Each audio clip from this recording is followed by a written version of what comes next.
Do you feel you'd be here if you didn't have a rock bottom moment? No, I don't think I would be here. Maybe I would have, but it would have taken longer. But I think that we have to go through pain in life in order to discover not only our strength, but also who we really are. Simon Alexander Ong is a best-selling author and energy strategist helping people unlock vitality and purpose. His philosophy is simple. When you master your energy, you transform your entire life. I want you to think about the first name of a person that you can be most grateful for right now. First person that comes to your mind. Second step, tell me why you chose that person. I chose that person because I'm not speaking to them right now, but I'm beyond grateful for everything they've done for me. And it is a gratitude just that is so large. This is tough, but this is where the magic happens. If you're comfortable doing so, are you able to leave a voice note to that person now on your phone? Sure, let's do it. Let's do it. The future looks amazing, but also a little scary. If you, just like me, want to have an honest outlook of what the next chapter could look like and how best to prepare for that, I ask for one simple favor: subscribe, so I can invite the brightest minds on this podcast and get those answers for both you and I. Enjoy the episode. Simon, it says on your website, burnout became my teacher and rock bottom became the start of a new beginning. Take us to rock bottom. Rock bottom was quite dark, actually. I had just come off the back of my mum passing when I was 17, my grandfather shortly after, and then thinking I was around the corner by landing a job in the financial services industry after graduation. We then had the financial crisis. And so that got me questioning a lot of things. I moved into I would say, a rebound job, a job that just kind of would give me some stability post the crisis. And that's when things just completely started falling apart. I was surviving on little sleep. I was eating junk, and I just didn't get time to exercise. And so I was in this dark period where I was in a relationship at the time, and that was going to be severely tested if I didn't make changes. And I got to this point where I felt very disillusioned about life, and I was seeking escapism through drink, through television, through a lot of the sins in life that we probably go through at one stage in our journey. And I knew that there was a lot of pain in what I was experiencing, but the worst pain was not doing anything about it. And I knew the only person that was going to get me out of this hole was myself. And that was tough. You know, that was tough to realize I was the only one that was going to save me. But it was at that moment that I realized that unless we take responsibility for where we are and where we want to be, life just isn't going to change. I talk a lot about rock bottom because I've been there. Yeah. You know, absolute despair. And my therapist famously says, people don't come to her room when they're jolly and enjoying life. They come when they are right at rock bottom. Yeah. They come crawling in. Do you feel you'd be here if you didn't have that rock bottom moment? No, I don't think I would be here. Maybe I would have, but it would have taken a lot longer. But I think that we have to go through pain in life in order to discover not only our strength, but also who we really are. You know, for so long, I'd grown up with this mistaken belief that success was defined by a job title. Be a banker, be a lawyer, be a doctor, be an accountant. And I believed that for so long. It was only when I faced crisis, when I went through my rock bottom, that it got me really questioning the beliefs that I'd held so close to myself for much of my life. And it was at that moment that I realized that the longest journey we make are the inches from our heads to our hearts. Never an easy journey, but the most important that you will ever embark on. And I don't think I would have made that journey at the time I did if it wasn't for hitting rock bottom, because it gets you questioning what really matters in life, but it also gets you questioning whether you are living a life of purpose or whether you're living a life for other people. And that journey was essential because it was a moment where I could take back control of my future, or I could continue giving it up to other people. You hit rock bottom. What tools do you have around you? What is the first thing that you do? Because I was there as well, and the light was so thin, and I had no tools around me. Nor did I. Somehow, what was the first thing you went to? Just like you, I didn't have any tools. You're talking about a time that was before social media, before the internet, before mental health was mainstream as it is now.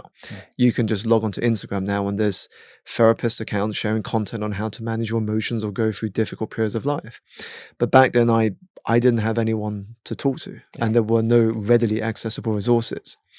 And so this is why I was also very lonely. There was nobody I could talk to. I couldn't share a lot of this with my girlfriend at the time because I didn't want to burden her with what I was going through. I didn't feel comfortable talking about it with my colleagues or my friends in the industry because I knew that the response would very likely be something like, well, toughen up. This is the way the world is. You just got to carry on. I'm sure something better will happen.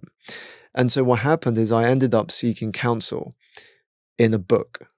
And that book was my notepad, me simply downloading my thoughts onto paper. In fact, a friend of mine, Diana Chow, she once told me that writing is humanity distilled into ink. When you pause and be present and download your thoughts onto paper, now not digitally, but the traditional way, pen to paper, what happens is it connects you to your innate wisdom. You're sitting there really trying to understand what's going on in your head. And when you put it down onto paper, the beautiful thing of that process is it gets you to see things from a different perspective. Because we never see the world as it is, we see the world as we are. And so when you're in that depths of despair, you only see the world as being one particular color. But when you write that experience onto paper, you're forced to question things. You're forced to kind of understand things a little better. What else could that mean? What else is this trying to teach me? Who do I need to speak to?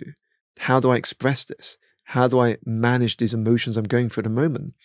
You're exploring yourself. And for me, the reason why this was so crucial is that not only did it help me to understand me as a human being, but it became the beginning of wisdom. You know, a lot of people want to be wiser, but true wisdom begins with knowing yourself. And this for me was that moment. I began to understand who I was, what my strengths were, what my gifts were, what my origin story was, and how I was going to change the ending. And once I had that information, the challenge was to then build my life around those answers, to build my life around what I'd written down. And that's never easy. You know, it's like reading a book. You can read a book about how to change your life, but the book alone doesn't do the work. You've got to apply it. You've got to start embracing the lessons and put it into action. Was there a mentor back in the day that was telling you, hey, you're on the right path? Because it's interesting you talk about wisdom. The wisdom is all within us. Yeah. And it's about accessing it, right? There's so much intuition. We have so much intuition, but there are so many distractions. And as you said, you've talked a lot about alcohol and other distractions there. It's like how, when you remove all that stuff, you start to connect with self. But was there someone there on the sideline saying, hey, Simon, you're doing a great job? My mentors at the time were books. You know, I knew that the fastest way to change my situation was to design an environment that made it impossible not to succeed.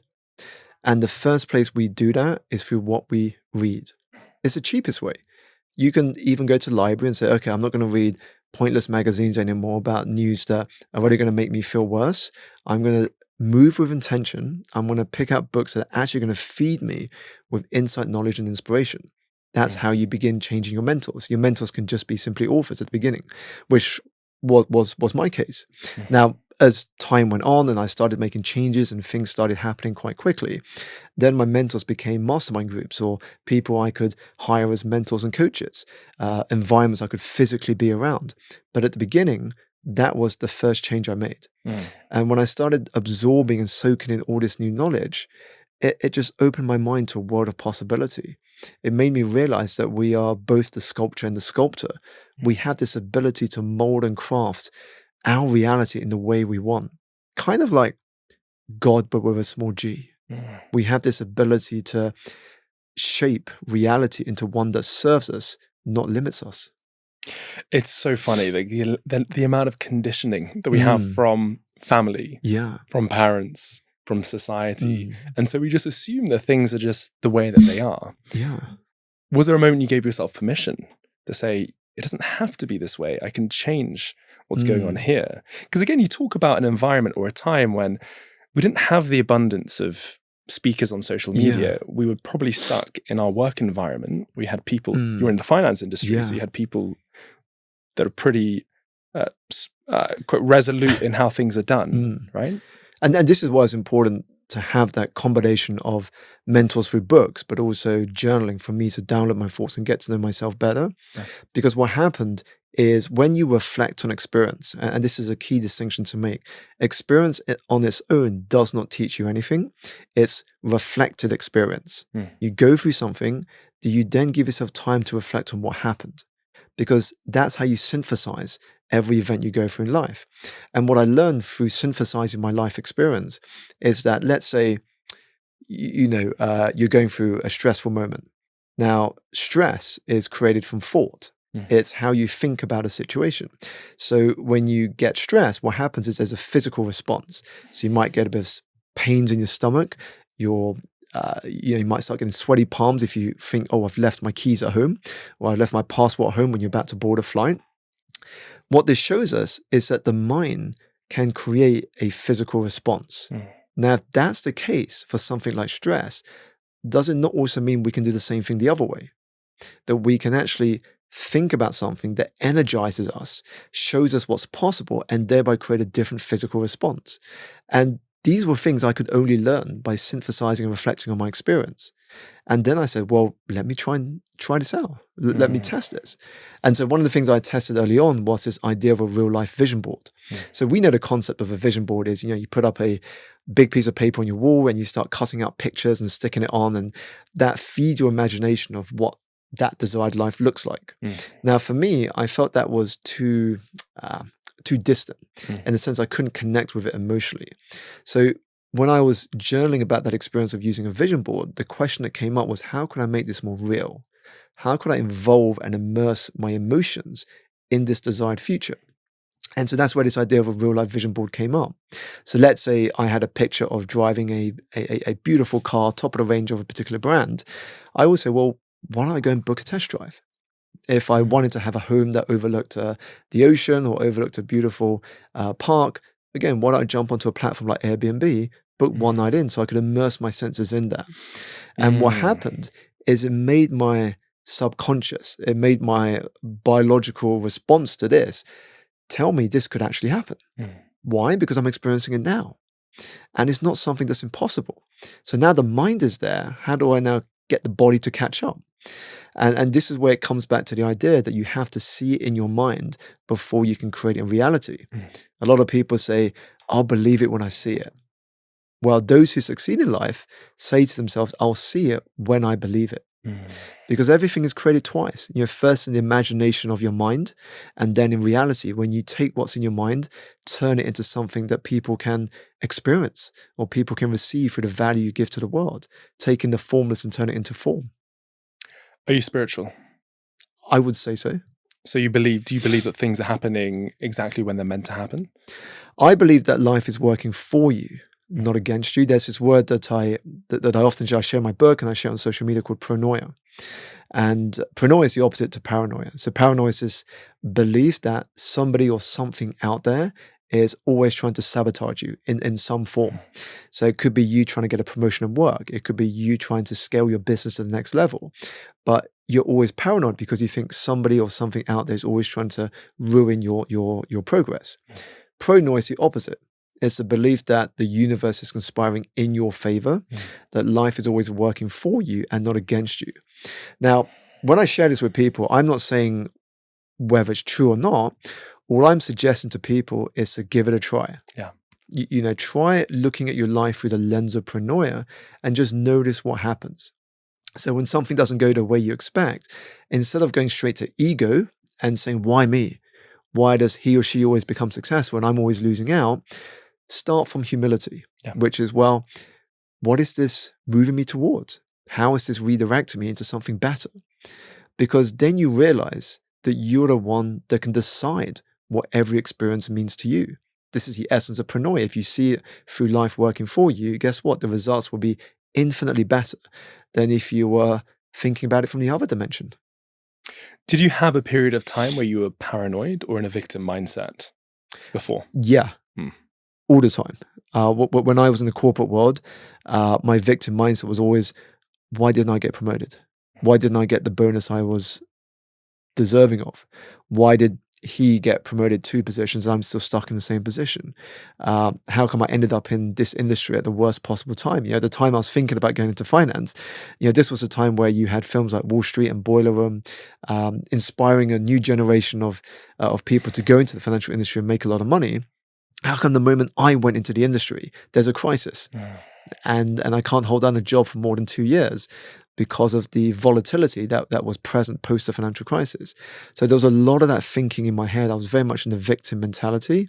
Yeah. But over time, I realized, well, that's not serving anyone. This isn't helping me, because I can either dwell on what's happened, which is highly unproductive.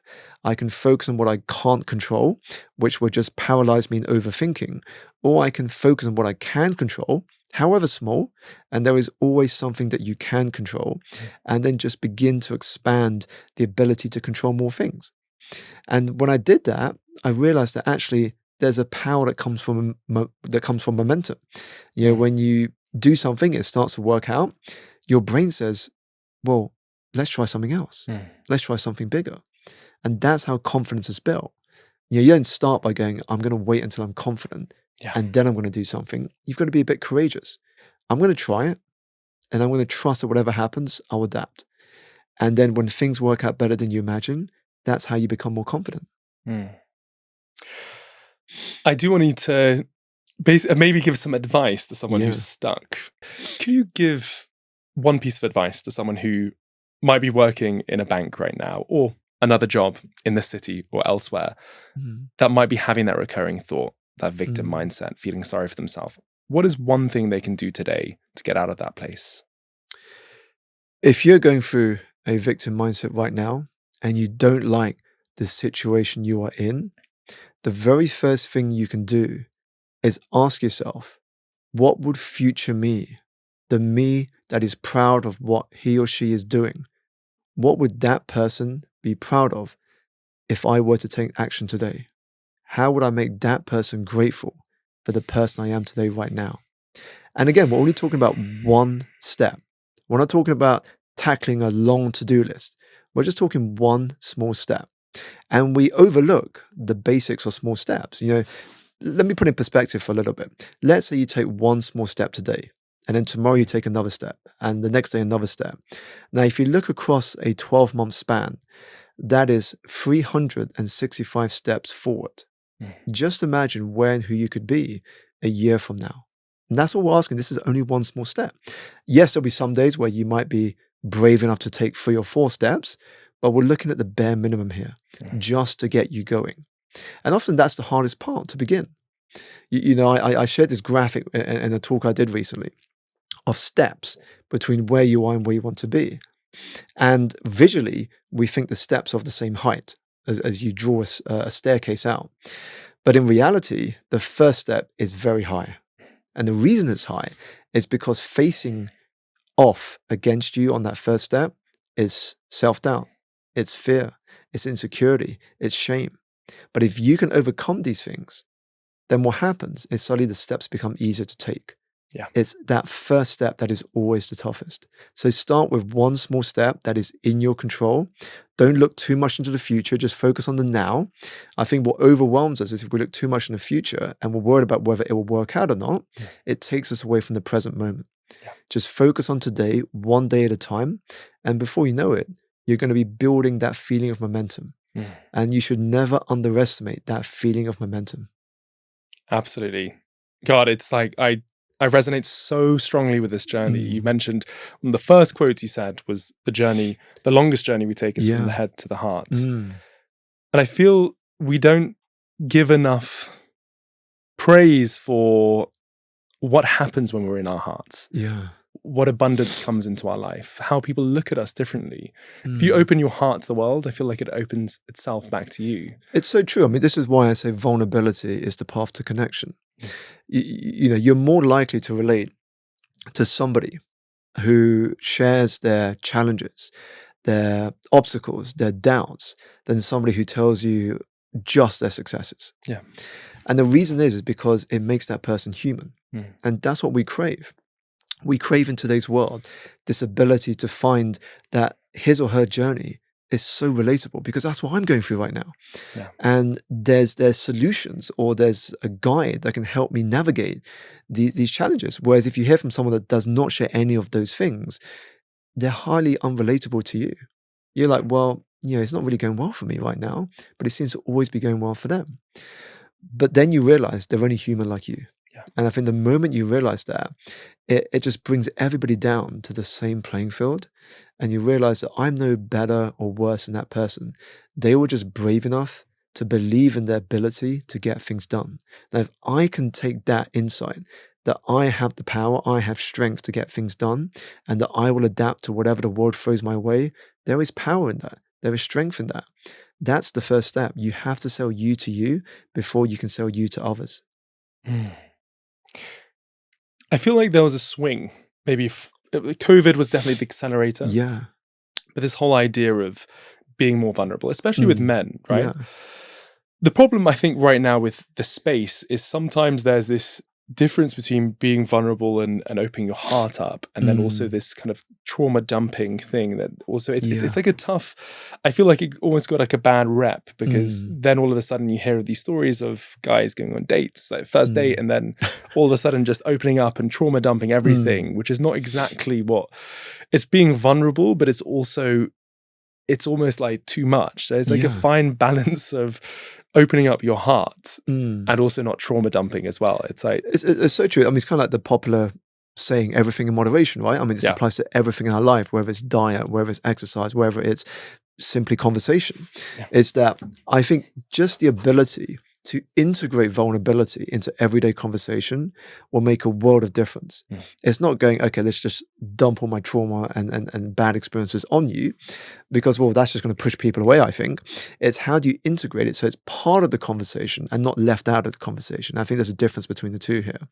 And so when I think about when shall I share my vulnerabilities, for me, the filter is always, does this add value to the message I want to share? Does this add value to the conversation we're having right now? If it does, then I have permission to share it. Then I think this will help that individual I'm speaking to get what I'm trying to say.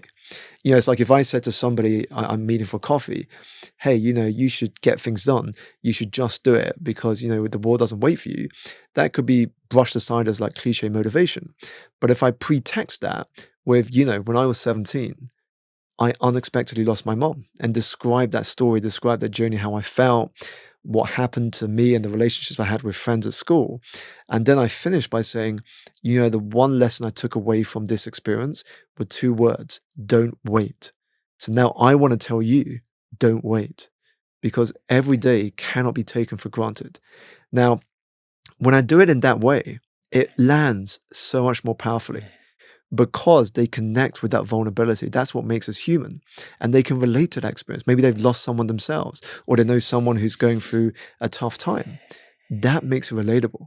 And then when you get to the message, it lands so much deeper for them. I love that so much. Would love to go deep into your framework for Energize. I just got off the call with my sister, and I was saying to her, like, how I look at energy has just shifted so much. So even with people, so I have energy neutral people, energy takers, energy givers, and it's like becoming hyper aware of, okay, this is not giving me energy. But explain to me, like, you were writing all these notes down, you were thinking, shit, I need to put this together and give it out to the world, and there's a framework behind this all. So maybe explain the framework first of all. Yeah, so the framework behind energy is that it's split into 4 dimensions. So we've got physical energy, we've got mental energy, we have emotional energy, and spiritual energy. Now, if we think back to the beginning of each new year, you might recall you having conversations about New Year's resolutions. Now, in many of these conversations, New Year's resolutions focuses exclusively on physical energy. So you will hear people saying things such as, I'm going to get fit this year. I'm going to change up my diet. I'm going to focus on better work-life balance. A lot of that is to do with physical energy because it's the easiest thing we can see and measure is physical energy. And in my journey from corporate world to what I get to do now as an entrepreneur, that was the first thing that had to be addressed because I just didn't have any physical energy to think about anything else. And COVID, you touched on COVID before.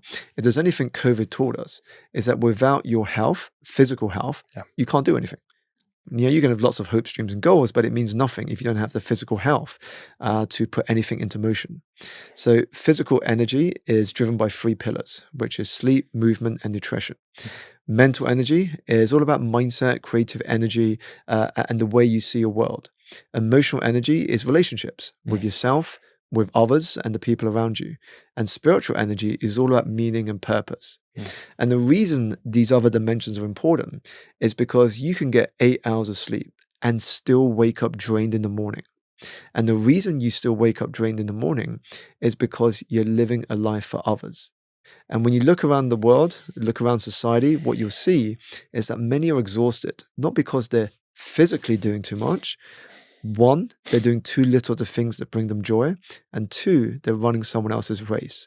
And this is when you're low on spiritual energy. Your life and the work that you do is not aligned to who you are, what your talents are, and just doesn't match your values. Whereas if you're high in spiritual energy, you're more likely to experience this state of flow, where hours feel like minutes, where you just feel like what you're doing is an extension of who you are as a person. That's when you're high in spiritual energy. And so for me, looking at these areas became so important in order to show up in everything I did with the right energy. Love that. The first step, physical. Second, spiritual. Yeah, I would say spiritual, and then the mental and emotional kind of then is an extension of that, because the worst and most dangerous position to be in is climbing the mountain that was never yours to begin with. You realize at some point in your career that your ladder is up against the wrong wall. That is soul destroying. If you can kind of work out up front, what does success mean to you? How would I know that I am successful and fulfilled? That saves you a lot of thinking and a lot of challenges later on in life, because you can start focusing on the things that actually matter than getting distracted by the noise that just doesn't matter at all. You've got a quote that talks about this. You talk a lot about how self-development begins with self-awareness, being aware of how you speak to yourself and how you live in the feeling of your thinking. How you live in the feeling of your thinking. So someone starts to become a bit more aware of what they're doing, but what stops them saying, Simon, look, how the hell do I get myself out of this mess, right? I've got a family to feed. There's no other job in the market for me. Like, how do I live my truth? Where do they start? Well, first of all, it starts with possibility, right? If you don't think it's possible, this is where thought comes into play. If you don't think it's possible, you're not even going to try. As simple as that. If you think it's impossible, then you've already given up. You're not going to take any steps to change things.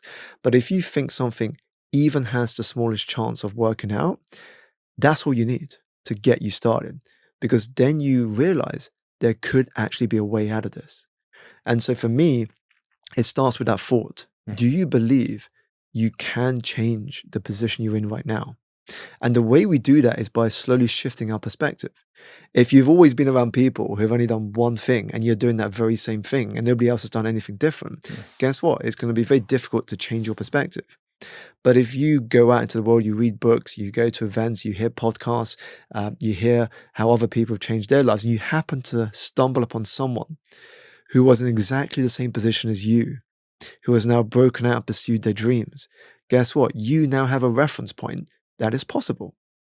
And that could be the single spark of inspiration that gets your notepad out and gets you into planning mode. How am I going to do the same for me? And I think this is something I got really into as a bit of a geek, in effect, as I kind of looked at people's lives, and I wanted to codify how they became successful. What were the mechanics that contributed to the success they're enjoying now? And I think that's something we can all do. If you go to an event, don't just listen for the content. Listen to how they deliver the content. If you look at somebody who's successful, well, why do you look at them as a success? How can you codify what got them there? And then you're just studying and modeling people who are ahead of you and practicing on yourself. See the whole thing as experiments, because the moment one thing doesn't work out and you see it as a failure, you're going to give up. Just approach it from the mindset of a scientist. Say, okay, this person did this. Let me give that a try. Let me try this. Let me try that. And in the end, you begin to work out your own path. What works for you? It's like going to a buffet. You can go to a buffet with friends. All of you will go to the selection. But when you come back to your table, you won't have the exact same plate. as the person sitting next to you. In fact, anybody sitting on your table, because it shows that different things will resonate with different people. Yeah. So you have to get out there, experiment, absorb information, and just keep testing and experimenting, because eventually you'll find the things that work for you, and that becomes your philosophy of living. I'm assuming most of your clients are men who are working in the city, right? You'll be surprised. I got quite an eclectic mix of clients, Okay. people from C-level executives to entrepreneurs to Michelin star chefs to TV presenters. And I would say, on the whole, probably more women than men Okay. I've worked with. And it kind of goes back to something we touched on earlier in the conversation, where I think women on average find it easier to express their emotions than men, where it can take a little longer for them to come out of their shell and to really share what they're feeling beneath the exterior. So I've just found that to be the case with the people I've worked with. Are you seeing any patterns with the needs of your clients right now and the world that we're living in? Are you noticing something that worries you or concerns you? I would say what's interesting in what I've noticed in the clients I've worked with right now is this need to constantly adapt. Especially if we look at the world right now, there is massive advancements in technology, artificial intelligence being the main talking point. And so it's getting a lot of my clients questioning their career prospects, which is a natural consequence when you have a disruptive technology like AI. And so what's happening is getting to the thing, well, how do I upskill? How do I adapt? How do I remain relevant in a world that is changing in front of our eyes? And so it's kind of putting them back into this eternal student mindset mode, which for a lot of people, they may have forgotten, because in the world we live in, you go to school, you get a degree, you go for formal education, you go in your job, you rise up the ranks to become a C-level executive, and you, in many cases, you kind of coast, and you felt you reached the peak. But then you realize, actually, this isn't the peak. It's not a finite game, it's an infinite game, and we have to constantly adapt and evolve, because the world just doesn't stay still. And so what I'm noticing is a lot more people I work with thinking now, what do I have to do in order to protect my job or to protect my future that I'm trying to create, so that I'm not irrelevant, so that I'm still someone that can add value, whether it's my workplace or the business I'm involved in. There's a real mindset shift there, right? I think especially in this country, again, it's Yeah. like the most successful friends will go into law or banking Yeah. or consulting, and it will be pretty risk free. Let's say there's expectations that they will climb the ranks, but Yeah. it feels in this. What I love about the US is there's just like an abundance of opportunities, and you push yourself out of your comfort zone. Do you think the UK is in this kind of chronic, let's call it, instead of mindset, but there's almost like a chronic cultural way of doing things that needs to evolve and must evolve fast with superintelligence and everything coming? I would say it's more of a non-US thing rather than UK specific. Okay. As you say, US is very much just like, go do it, be entrepreneurial. American dream sort of culture, whereas outside the US, as you said, it tends to be very much, okay, you've got to follow this particular path in order to be considered a success. But I think what's important is to understand that every decision you make, there is a risk. And you can either take a risk by chasing your dream, or the other side of that is you can take a risk by watching your potential fade away. There is no easy path in life. You have to choose the hard path that actually matters most to you, that will lead you to the life you want. And so I think we need to encourage people to understand that going through the traditional route to become successful isn't the only option. There are other options that can help you get, especially in today's world. I can understand pre-internet, pre-social media, you had to follow particular paths in order to get to where you wanted to be if you wanted to start a business. But now, with the technology we have at our fingertips, it doesn't matter where you are in the world. It doesn't matter what age you are. You can, with the tools at your disposal, create a business. It's never been easier to start a business. And so if it's never been easier, this is a great moment to start looking into it. So Simon, as we've been talking about, like, the world is changing so fast. Like, what is one thing that a tool that someone listening could take away right now that's going to help them feel more grateful or compassionate to self? compassion to self is so important. One of the things I say is that gratitude is the path to abundance, and happiness begins with gratitude. And one of the tools I get my clients to do is a 3-step exercise. And maybe I'll get you to do it, and then in the process of getting you to do it, the audience can have a go themselves. So the first step is I want you to think about the first name of a person that you can be most grateful for right now. Yeah. First person that comes to your mind. Second step, tell me why you chose that person. I chose that person because I'm not speaking to them right now. Okay. But I'm beyond grateful for Mm, everything they've done for me. yeah. And it is a gratitude just that is so large. And yeah, I think also you talking about your experience makes me reflect on it as well. And step 3. This is tough, but this is where the magic happens. If you're comfortable doing so, are you able to leave a voice note to that person now on your phone?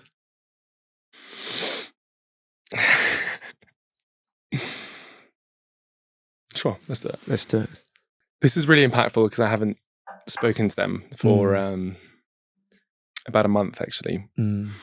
And yeah, so it's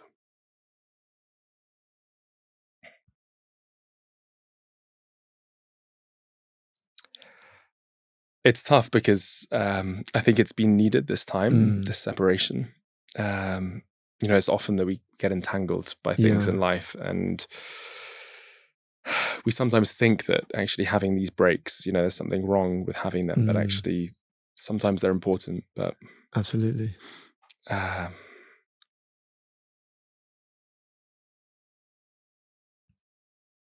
Hey, I hope you've been well, and I just want you to know that I love you so much. Perfect. And I think after this conversation, what's important is for you to write that down as well for yourself in as much detail as you can, why you chose that person. And the reason I share this exercise with you, Julian, is because when we think about gratitude, a lot of us look at it in a very superficial way. Get to the end of our day, write 3 quick bullet points down on what we're grateful for, and it's now become a very superficial exercise. We don't really feel the gratitude, we just write it down to tick the box. But this particular exercise brings it home. Yeah. And so with my clients, especially when you go through a tough period, and we all go through tough moments, if you can remind yourself just how much you have to appreciate with the people you have around you or the people that have impacted your life. And the key thing is you express it. And when I got you to express it, there's a reason I got you to use a voice note. Now, a more tougher thing to do, which I didn't want to put you on the spot to do, is to actually call that person live. Now, that has an even more powerful benefit, but the voice note is the next best thing. And the reason is because our voice carries energy. When somebody hears your voice, like for a voice note or a phone call, you instantly feel connected to what that person is trying to tell you. But whereas you send somebody an email or a letter, as you can imagine what happens in many workplaces, it's quite hard to feel the emotion. Often we have to make up the emotion. What was the person's emotional state when they wrote it in? And so with voice, you can't fake it. You feel the tonality, the emotion through that voice. And so for people listening, if you want to give this a try, this is why doing it as a voice note at a minimum is so important. And it's just become something I've embraced myself through my journey.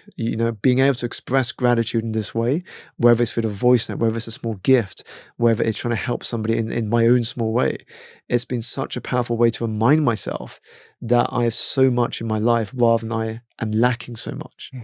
And I think that's key because we can always look at what we don't have and how much further there is yet to go without pausing and reminding ourselves, actually, there's so much I can be grateful for.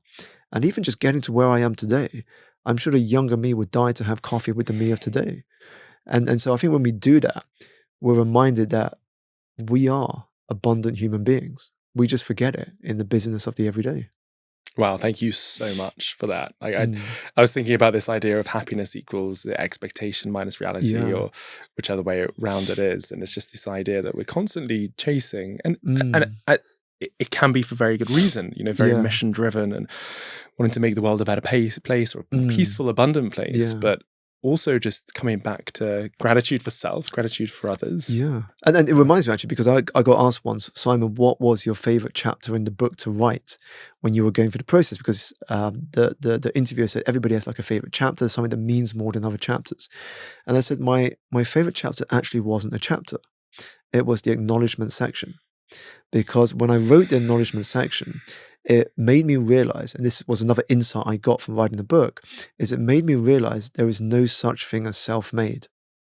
We are all the result of the people that gave us a chance, the people that believed in us, the people that were there when we questioned whether the journey was worth risking, where people gave us the opportunity to share our value with them, where somebody referred us. We are the result of those people.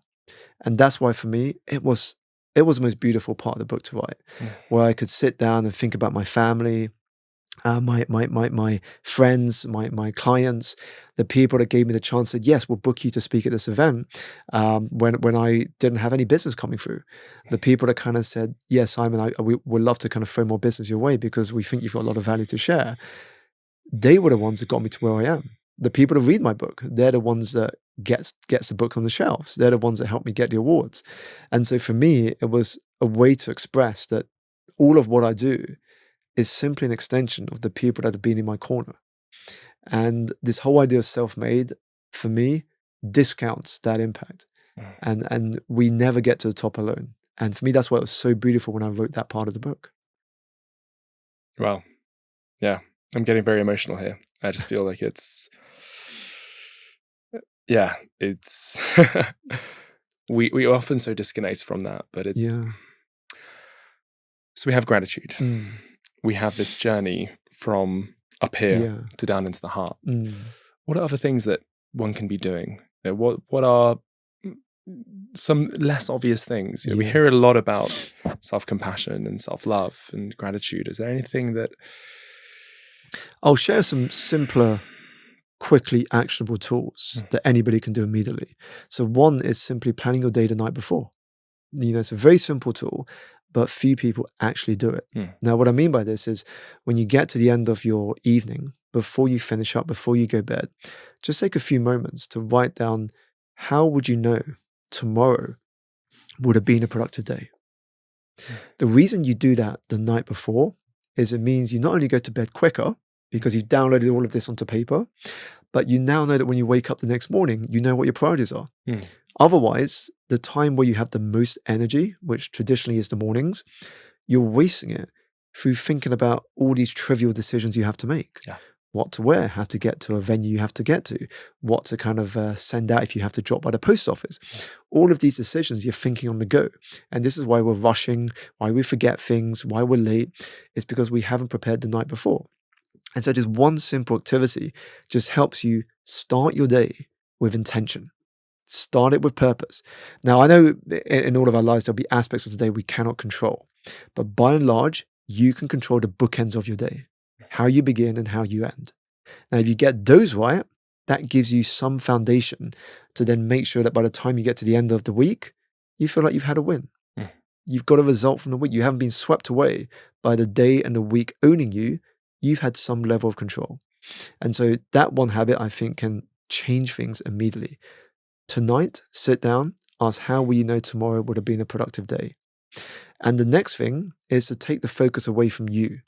Because the reason a lot of us are stuck or we feel bad about ourselves or we feel stressed is because all of that conversation is inward.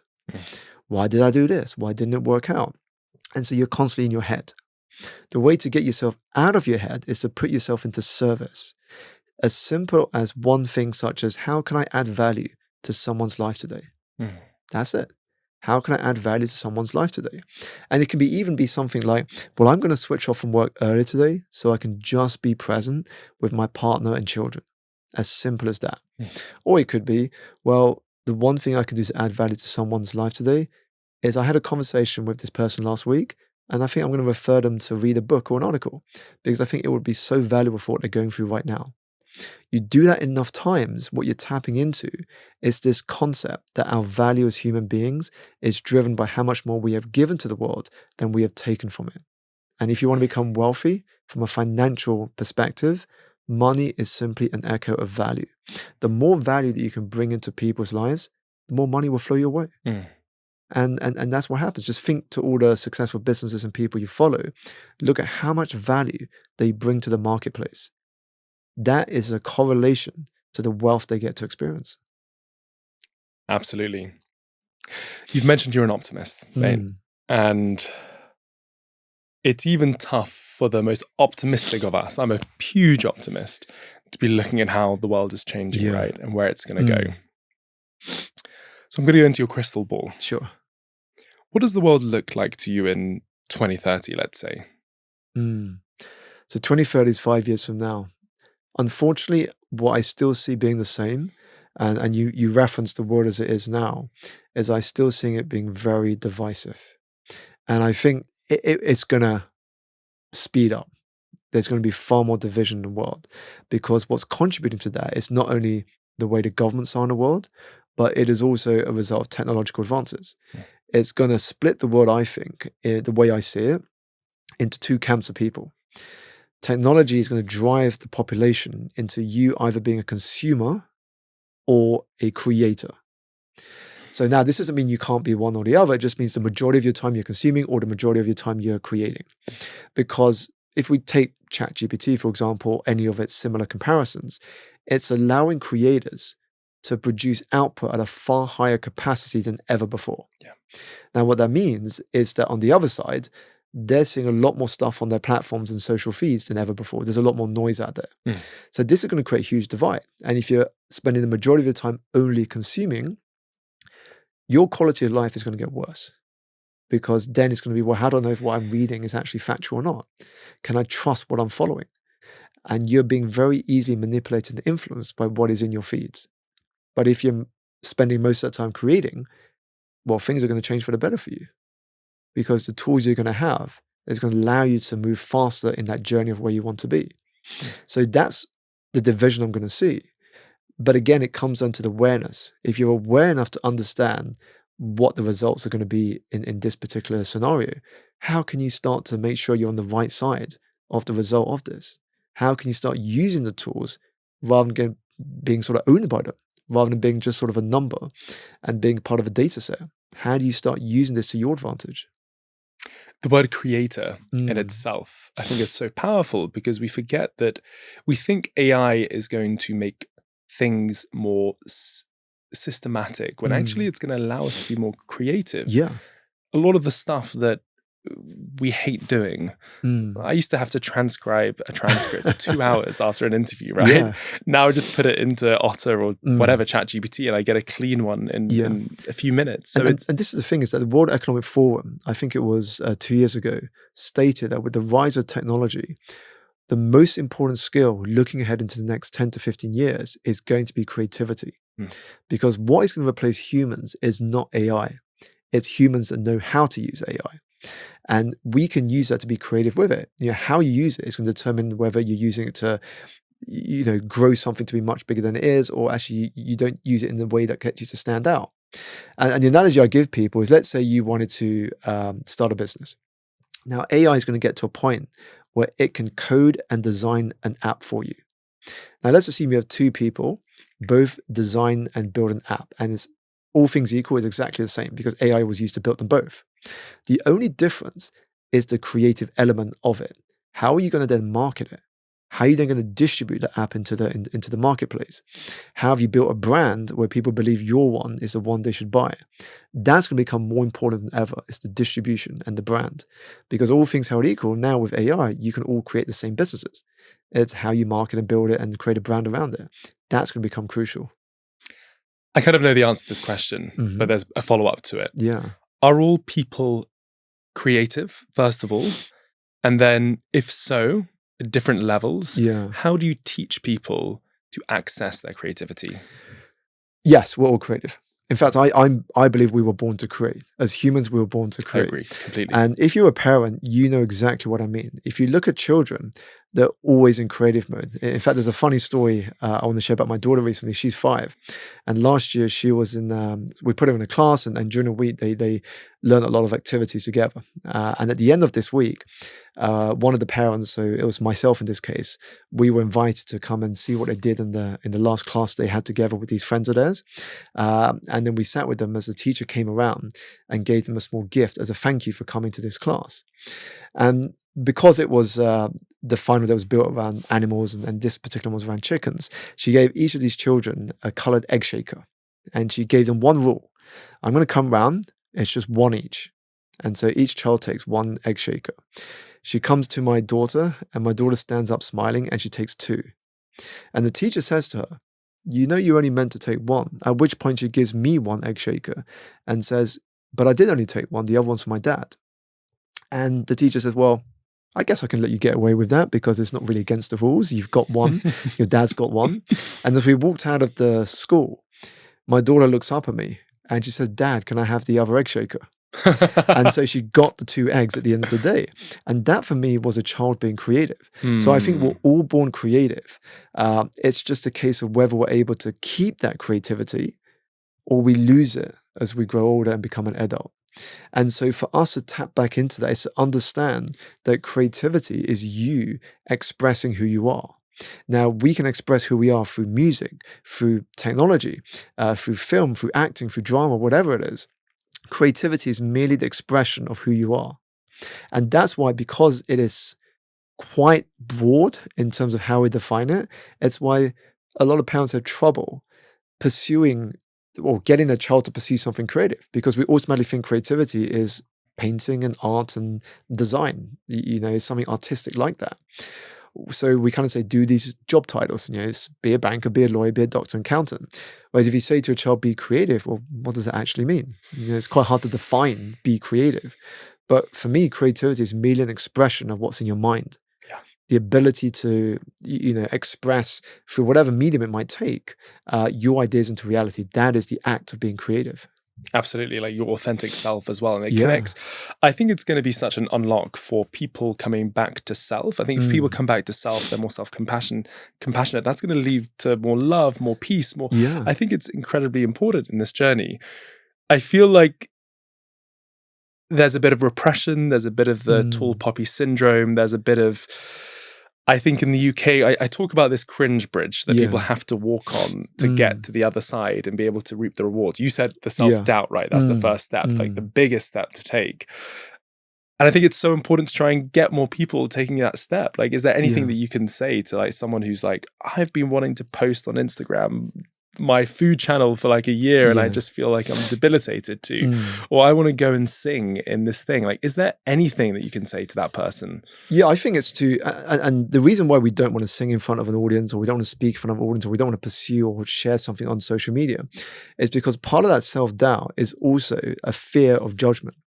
You are scared about what other people think, whether it's your family or friends or people at work. You're afraid of what they will think when they see your content.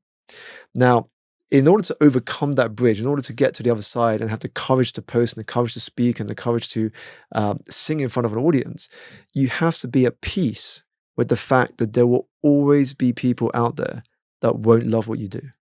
There will be people out there that will hate on you regardless of what you do. Now, if you can accept that, that takes a huge weight off your shoulder. The joke I often share with people is that you're not ice cream. Not everybody's going to love you. So you have to accept that fact and just do it for you. Do it for you, but then also do it in a way where they get to see your talent. How can I deliver what I want to deliver in a way that I can be proud of? And if you enjoy it, if you can walk away and say, I gave it my best, I guarantee you there'll be at least a few people in that audience or a few people that follow you that will resonate with your message. And that's where we start. We start with just a few people that resonate. And as we become more confident to share more and to speak or sing more, that's how we create a bigger following.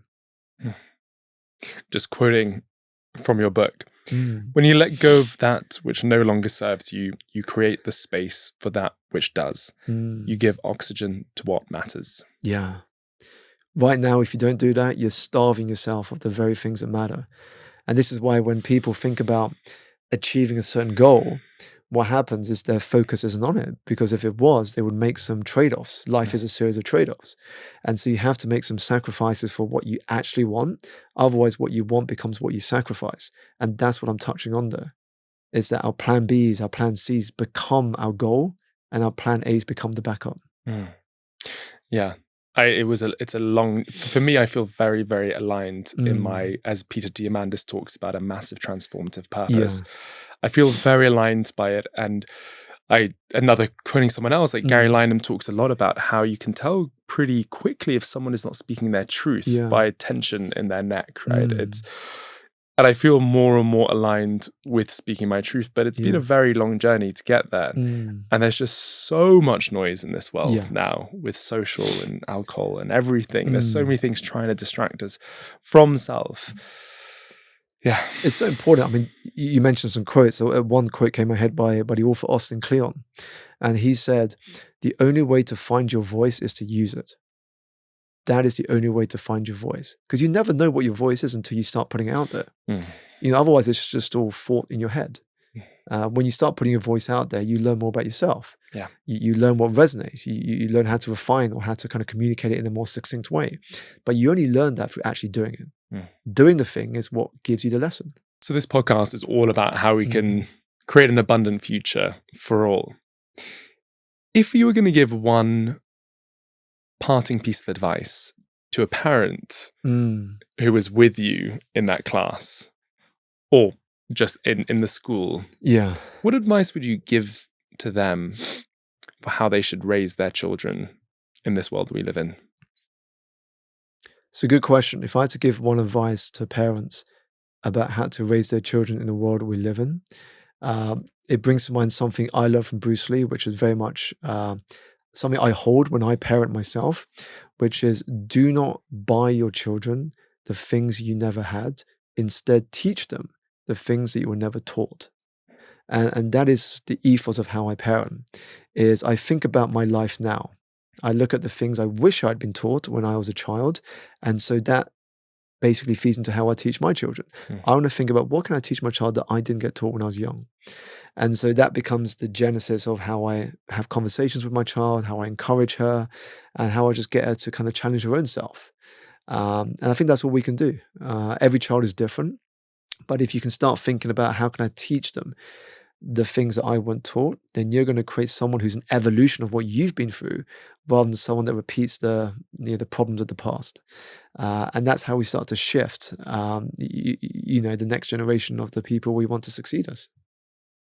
Simon, thank you so much. My Appreciate pleasure. your time. My pleasure. Thank you for having me. If you want to know what tomorrow has in store like I do, you definitely want to listen to our recent episode where I talked to Peter Diamandis about a future where we could live forever. Thank you so much.